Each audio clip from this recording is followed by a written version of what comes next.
Et la polémique autour du documentaire Tinrir Jérusalem, les échos du Mellah n'aura pas empêché son réalisateur Kamal Ashkar de décrocher le prix de la première œuvre. C'est la deuxième fois que cette production est primée. C'est donc une fierté de plus pour Kamal Ashkar, originaire de Tinrir.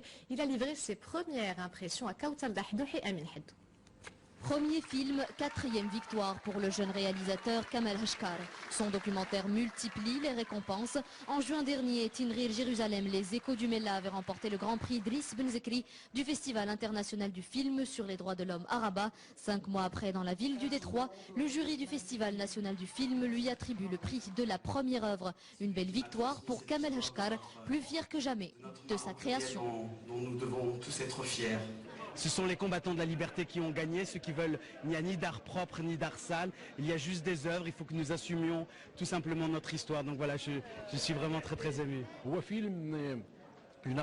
Le film traite un sujet marocain et le développement du cinéma national dépend de l'élargissement du champ d'expression, et cela en abordant différents sujets.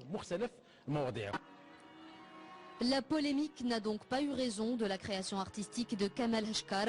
Cette récompense, le cinéaste l'a dédiée à l'un des personnages omniprésents de son documentaire, son grand-père décédé aujourd'hui même à l'âge de 80 ans. Celui qui m'a transmis aussi une part de cette histoire-là nous a quittés ce matin. C'est comme s'il avait attendu le verdict du palmarès. Et quand on tournait ensemble et quand il me racontait ces histoires-là, il le faisait toujours avec empathie, avec cœur. Il avait ce souci de transmettre en tout cas cela. Et pour moi, je crois aussi que c'est important de combler ce vide de cette histoire-là, de cette histoire plurielle, de ce Maroc pluriel, de ces identités plurielles, parce que c'est aussi notre force. Pour réaliser son film, cet historien de formation s'est lancé dans une aventure qui a duré plus de 4 ans. Résultat, un voyage dans le temps, dans le passé des habitants de Tinrir, une terre où vivaient en parfaite harmonie marocains musulmans et marocains de confession juive. Une page de l'histoire rapportée fidèlement par son auteur.